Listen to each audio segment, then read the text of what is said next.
فأعوذ بالله من الشيطان الرجيم ببركة بسم الله الرحمن الرحيم فاسألوا أهل الذكر إن كنتم لا تعلمون صدق الله العظيم وصدق رسوله النبي الأمين المختار الكريم ونحن على ذلك لمن الشاهدين والشاكرين والحمد لله رب العالمين۔ آئیے جس طریقے سے میں پڑھا محبت، الفت اور بیداری کا ثبوت دیتے ہوئے با آواز بلند پڑھیے گا۔ الصلاة والسلام علیک یا رسول اللہ، الصلاة والسلام علیک یا حبیب اللہ، الصلاة والسلام علیک یا نبی اللہ، الصلاة والسلام علیک یا نور اللہ، وعلی آلک واصحابک یا شفیعنا یوم الجزاء صلی اللہ تعالی علیہ وسلم۔ رب قدیر کی بارگاہ میں دعا ہے کہ مولا تعالیٰ جس آیہ کریمہ کی تلاوت کا میں نے شرف حاصل کیا، اس کے ذمہ میں جو بھی معروضات پیش کروں اس کے متعلق مجھے حق کہنے کی توفیق عطا فرما، اور جو کچھ بھی میں کہوں سب سے پہلے مجھے اور بات جملہ سامعین کو اس پر عمل کرنے کا موقع عطا فرما۔ اور اے رب کعبہ، یہ آنے والی لیلۃ البرات میں تو جن جن لوگوں کی مغفرت فرمانے والا ہے اس میں ہمارا اور ہمارے والدین کا شمار فرما۔ میرے پیارے آقا صلی اللہ علیہ وسلم کے پیارے دیوانوں، ماہ شعبان المعظم ہمارے اور آپ کے درمیان موجود ہے، اور ماہ شعبان المعظم اپنی عظمتوں، اپنی برکتوں کو لٹاتا ہوا ہمارے اور آپ کے درمیان رواں اور دواں ہے۔ میرے پیارے آقا صلی اللہ علیہ وسلم کے پیارے دیوانوں، آج اس مختصر سی محفل میں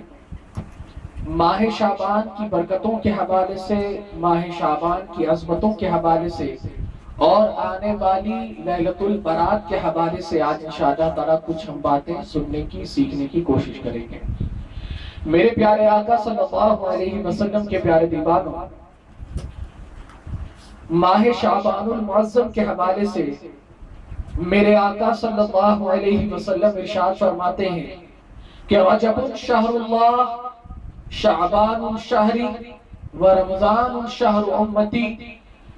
او کما قال رسول اللہ صلی اللہ علیہ وسلم کہ رجب یہ اللہ کا مہینہ ہے تو شعبان یہ میرا مہینہ ہے۔ ذرا محبت سے کہیں رجب یہ اللہ کا مہینہ ہے تو شعبان یہ میرا مہینہ ہے، اور ماہ رمضان یہ میری امت کا مہینہ ہے۔ میرے پیارے آقا صلی اللہ علیہ وسلم کے پیارے دیوان کہ میرے آقا صلی اللہ علیہ وسلم جس کو اگر اپنا کہہ دیں اس کی عظمتوں کا عالم کیا ہوگا۔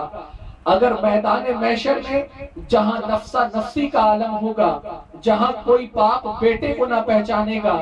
ماں بچے سے دور بھاگے گی، وہاں اگر میدان محشر میں جہاں ہر کوئی اپنے گناہوں کے پسینے کے سبب غوطہ زن ہوگا، اگر ایسے میدان محشر میں میرے آقا صلی اللہ علیہ وسلم اگر فرما دے کہ یہ میرا امتی ہے، تو اللہ رب العزت اپنے محبوب کی نالین کے صدقے ہماری مغفرت فرما کر جنت کا حقدار بنا دے۔ اگر حضور فرما دے کہ یہ میرا ہے، حضور فرما دے میرا۔ میرے پیارے آقا صلی اللہ علیہ وسلم کے پیارے دیوانوں، ماہ شعبان المعظم کو میرے آقا صلی اللہ علیہ وسلم نے اپنا مہینہ قرار دیا کہ ماہ شعبان یہ میرا مہینہ۔ اور کیوں قرار دیا؟ کیوں میرے آقا صلی اللہ علیہ وسلم نے ماہ شعبان کو اپنی طرف منسوب کیا؟ انشاءاللہ آگے میں سمجھانے کی کوشش کروں گا۔ میرے پیارے آقا صلی اللہ علیہ وسلم کے پیارے دیوانوں، یہاں تک کہ فرمایا گیا کہ ماہ رجب یہ جسم کو پاک کرنے کا مہینہ ہے، تو ماہ شعبان یہ دل کو پاک کرنے کا مہینہ ہے۔ اور ماہ رمضان المبارک یہ ماہ رمضان یہ روح کو منور کرنے کا مہینہ۔ اے میرے پیارے آقا صلی اللہ علیہ وسلم کے پیارے دیوانوں،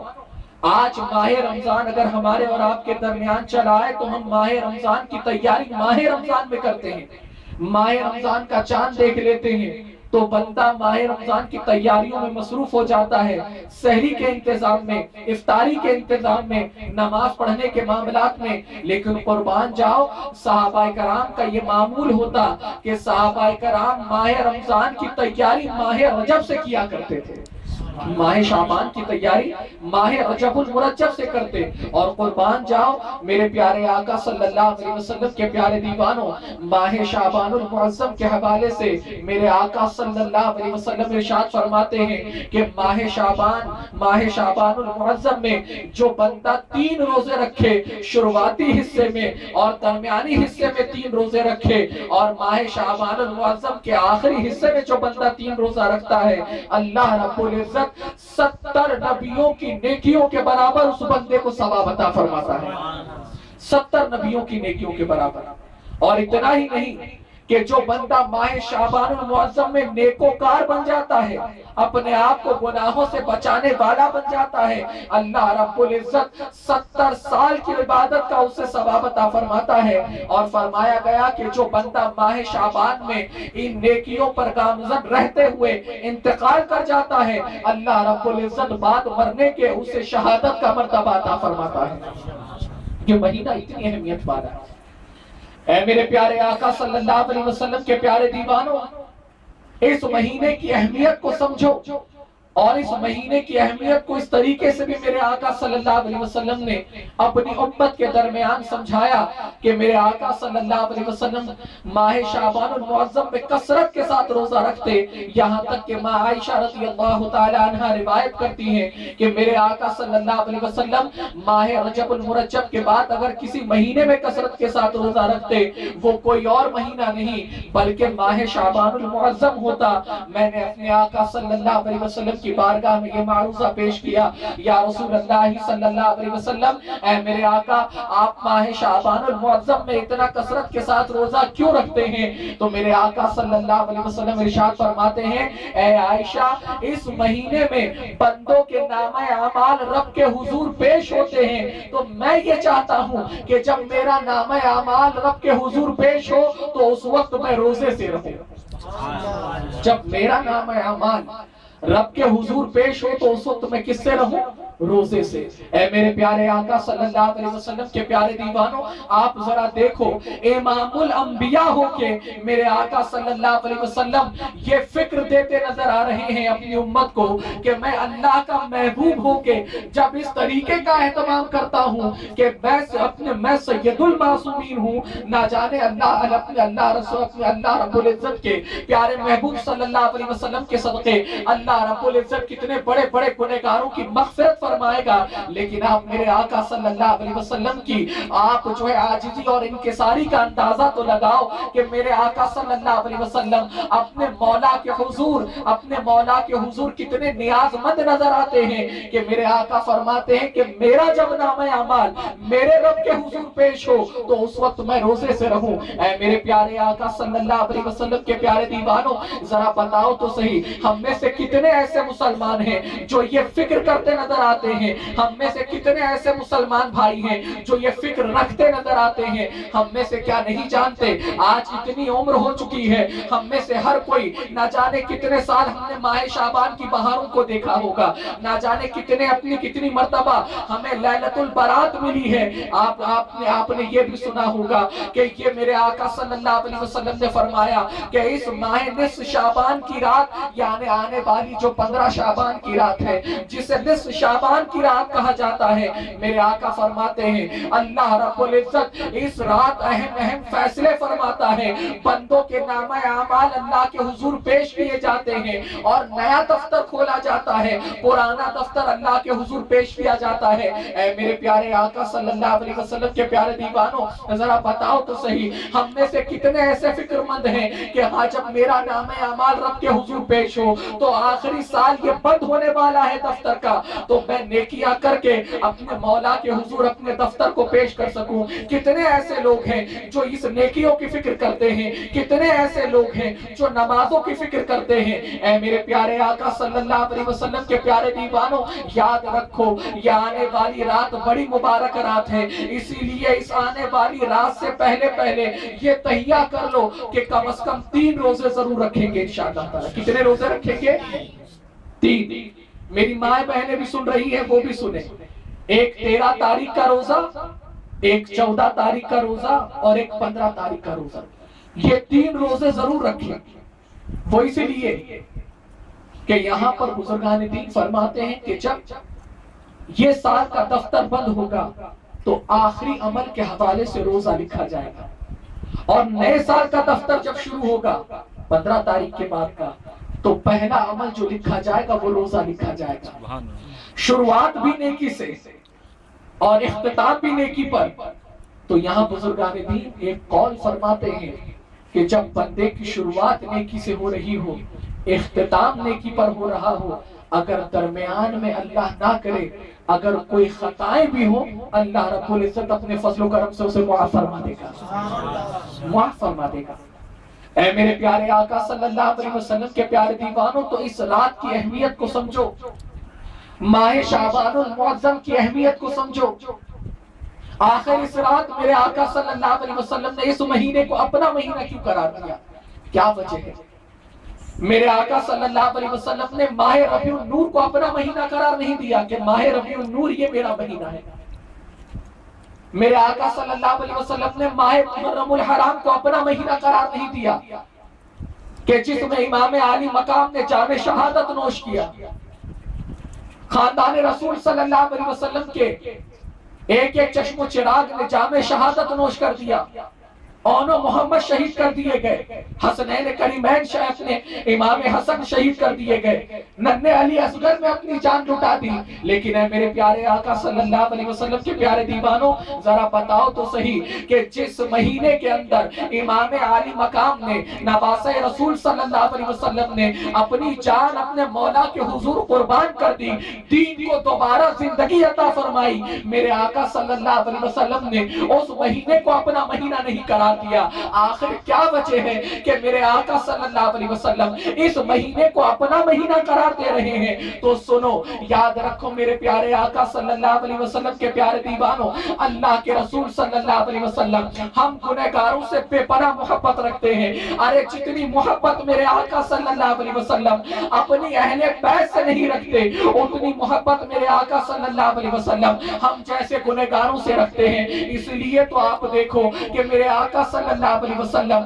جیسے اس فرش گیتی پر تشریف لائے، اللہ کی حمد و ثنا کرنے کے بعد میرے آقا صلی اللہ علیہ وسلم کی زبان پر یہی نغمات تھے، یا رب حب لی امتی، یا رب حب لی امتی، یا رب حب لی امتی، اے اللہ میری امت، اے اللہ میری امت، اے اللہ میری امت کو میرے حوالے کر دے۔ آپ دیکھو تو صحیح میرے آقا صلی اللہ علیہ وسلم ہم گنہگاروں سے کس قدر محبت فرماتے ہیں کہ جس مہینے میں، اس مہینے میں میرے آقا فرماتے ہیں اللہ رب العزت آسمانی دنیا پر نصف شعبان کی رات نزول اجلال فرماتا ہے، اپنی شان کے مطابق اللہ رب العزت اس رات نزول اجلال فرماتا ہے، اور اس رات رحمت عام ہوتی ہے، اذن عام ہوتا ہے، یہاں تک کہ بڑے بڑے گنہگاروں کی مغفرت فرما دی جاتی ہے، بڑے بڑے خطاکاروں کو معاف فرما دیا جاتا ہے۔ اور جانتے ہیں امت مسلمہ کے کتنے گنہگاروں کی مغفرت ہوتی ہے؟ میرے آقا صلی اللہ علیہ وسلم ارشاد فرماتے ہیں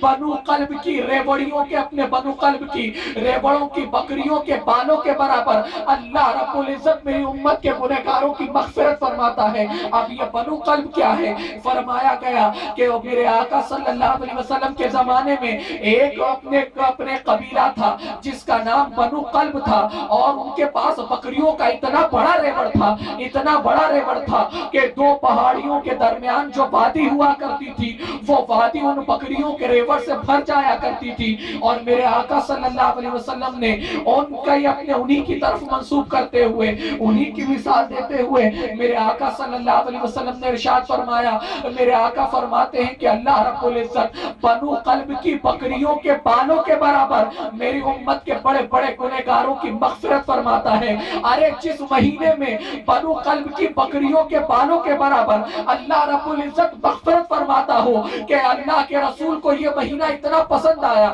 کہ اسی مہینے کی ایک رات میں میرا کریم میری امت کے گنہگاروں کی مغفرت فرماتا ہے، بس اللہ کے رسول نے اعلان فرما دیا کہ یہ مہینہ کسی اور کا نہیں بلکہ یہ مہینہ تو صرف میرا ہی مہینہ ہے، یہ مہینہ میرا مہینہ ہے، کیونکہ میری امت کے گنہگاروں کی بخشش ہو رہی ہے، میری امت کے سیاہکاروں کی بخشش ہو رہی ہے۔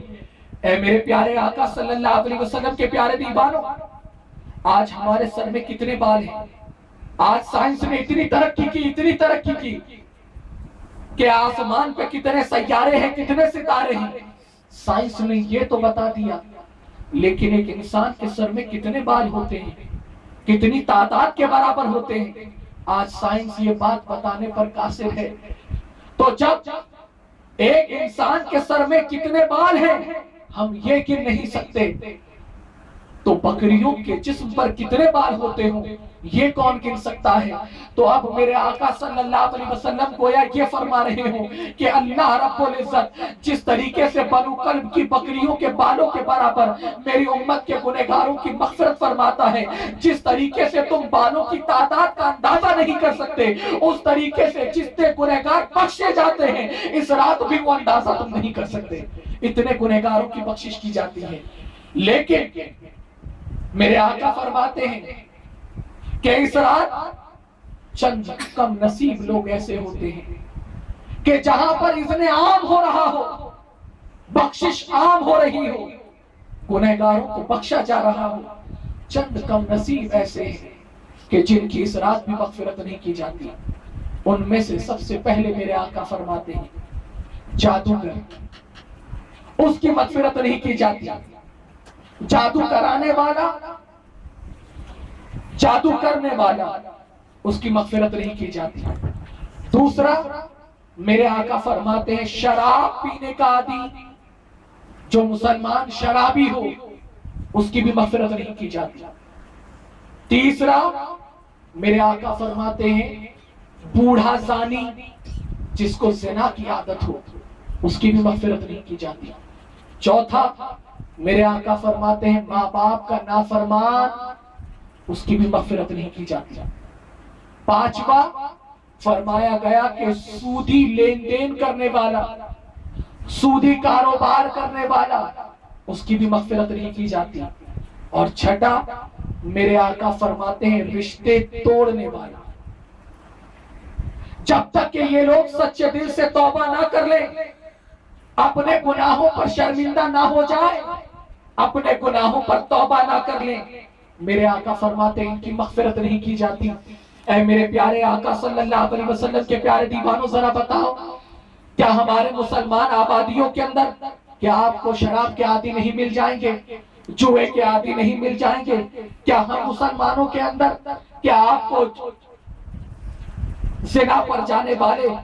زنا کی عادت بنائے ہوئے مسلمان نہیں مل جائیں گے؟ کیا آپ کو سودی کاروبار لین دین کرنے والے نہیں مل جائیں گے؟ کہ ایک مسلمان کو جہاں پر یہ ساری چیزیں منع فرما دی گئی، لیکن ایک مسلمان سودی کاروبار کرتا ہے، اپنے بھائی کو بیاج پر پیسہ دیتا ہے، بیاج سے پیسہ لیتا ہے۔ اے میرے پیارے آقا صلی اللہ علیہ وسلم کے پیارے دیوانوں، یاد رکھ لو، اگر ہم میں سے اگر اکثریت کی تعداد ان تمام تر گناہوں میں ملوث رہتی نہ نظر آتی ہو، لیکن اس گناہ کے اندر تو اکثر و بیشتر ملوث نظر آتے ہیں۔ ان میں سے یہ کہ ماں باپ کے نافرمان اور رشتے توڑنے والے، یہ تو آپ کے بھی گھر میں پائے جاتے ہیں، ہمارے بھی گھر میں پائے جاتے ہیں، آپ کے بھی خاندان میں پائے جاتے ہیں، ہمارے بھی خاندان میں پائے جاتے ہیں۔ اے میرے پیارے آقا صلی اللہ علیہ وسلم کے پیارے دیوانوں، تو یاد رکھو اللہ رب العزت نے یہاں پر ایسے چند لوگوں کی مغفرت اللہ رب العزت نہیں فرماتا جو ایسے گناہوں میں ملوث ہوں۔ اسی لیے خدا اپنے آپ کو ان تمام تر گناہوں سے باز رکھنے کی کوشش کرو۔ اور میرے پیارے آقا صلی اللہ علیہ وسلم کے پیارے دیوانوں، جانتے ہیں فرمایا گیا کہ جو بندہ اس رات سچے دل سے توبہ کر لیتا ہے اللہ رب العزت اس کی توبہ کو قبول فرماتا ہے۔ اس رات اللہ رب العزت کی بارگاہ میں جاگ کر عبادت کرنے کی کوشش کرو۔ اے میرے پیارے آقا صلی اللہ علیہ وسلم کے پیارے دیوانوں، جانتے ہیں جو بندہ اس رات جاگ کر عبادت کر لے جاتا ہے اللہ کے رسول صلی اللہ علیہ وسلم نے اس کے لیے کیا بشارتیں عطا فرمائی ہیں۔ اللہ اکبر۔ میرے پیارے آقا صلی اللہ علیہ وسلم کے پیارے دیوانوں، بس چند باتیں آپ کے سامنے پیش کر دوں۔ اس رات آنے سے پہلے فرمایا گیا کہ جو بندہ عصر اور مغرب کے درمیان اور یا مغرب کے بعد ہی صحیح لیکن جو اچھی طریقے سے غسل لیتا ہے اور بیری کے پتے جوش دیے ہوئے پانی سے نہاتا ہے اس پانی سے، تو فرمایا گیا کہ اللہ رب العزت اسے سال بھر کے جادو ٹونے سے اس کی حفاظت فرماتا ہے۔ سال بھر کے جادو ٹونے سے اس کی حفاظت فرماتا ہے۔ پھر فرمایا گیا کہ مغرب کی نماز کے بعد 6 رکعت جو ہم پڑھتے ہیں یہ 6 رکعت بھی پڑھنی چاہیے۔ 2 رکعت دراز عمر بالخیر کے لیے، پھر اس کے بعد سورہ یاسین شریف کی تلاوت، پھر 2 رکعت کسی مخلوق کا محتاج نہ ہونے کے لیے، پھر سورہ یاسین شریف کی تلاوت، اور پھر 2 رکعت جو ہے اپنے دراز عمر بالخیر یا اور دوسری چیزوں کے لیے۔ لیکن یہ یاد رکھو میرے پیارے آقا صلی اللہ علیہ وسلم کے پیارے دیوانوں کہ اس رات قبرستان جانا یہ میرے آقا صلی اللہ علیہ وسلم کی سنت مبارکہ ہے۔ اس رات قبرستان جایا کرو، لیکن یاد رکھو میرے پیارے آقا صلی اللہ علیہ وسلم کے پیارے دیوانوں جتنا ہو سکے اس رات کو گھومنے میں بھی اپنے گھومنے پھرنے میں نہیں بلکہ اللہ کی یاد میں گزارنے کی کوشش کرو۔ لیکن ہم میں سے کتنے ایسے مسلمان ہیں جو یہ کوشش میں لگے ہیں کہ اس رات مسلمان نہ جاگنے پائے، یہ رات مسلمان جاگ کر عبادت نہ کر پائے۔ میرے پیارے آقا صلی اللہ علیہ وسلم کے پیارے دیوانوں، ایسے بہت سارے مسلمان مل جائیں گے جو یہ کہتے ہیں کہ اس رات جاگ کر عبادت کرنے کا کوئی ثبوت نہیں ہے۔ ایسے بہت سارے نام نہاد کلمہ پڑھنے والے مل جائیں گے جو یہ کہتے ہیں کہ اس رات جاگ کر عبادت نہیں کرنی چاہیے، کوئی ثبوت نہیں ہے۔ قبرستان جانے کا کوئی ثبوت نہیں، ایصال ثواب کرنے کا کوئی ثبوت نہیں۔ اے میرے پیارے آقا صلی اللہ علیہ وسلم کے پیارے دیوانوں، یاد رکھو کہ آخر اس رات اللہ کا بندہ جاگ کر کیا کرتا ہے؟ کیا کوئی تاش کے پتے کھیلتا ہے؟ کیا یہاں وہاں آوارہ گردی کرتا ہے؟ نہیں ہے میرے پیارے آقا صلی اللہ علیہ وسلم کے پیارے دیوانوں۔ ارے جو یہ جوہلا کی جماعت کہتی ہے کہ یہ رات جاگنے کا کوئی ثبوت نہیں، اگر آپ اپنی زندگی کا جائزہ لو، میں اپنی زندگی کا جائزہ لو، تو ذرا بتاؤ تو صحیح، کیا کوئی ہماری زندگی کی ایک رات ہم نے اپنی مرضی سے اپنے مولا کے حضور گزار